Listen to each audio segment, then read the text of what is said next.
Hey guys, hope you all are doing well. Welcome back to the channel. In today's tutorial video, I'm going to show you how to log into your ASOS app account. The process is really easy. I'll show you how. Stay with me. Let's get started. Before that, be sure you've installed the ASOS app on your phone and you have already created an account. If you haven't done that already, then go ahead and do that first. Now open the ASOS app on your phone.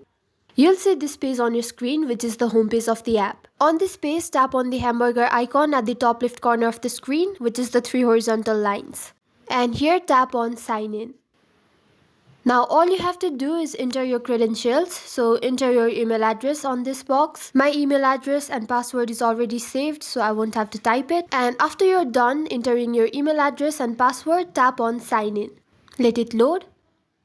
And as you can see, we've been logged into our account successfully. This is it for the tutorial. I hope it was helpful. Don't forget to like the video and subscribe to our channel for further tutorials. Thank you.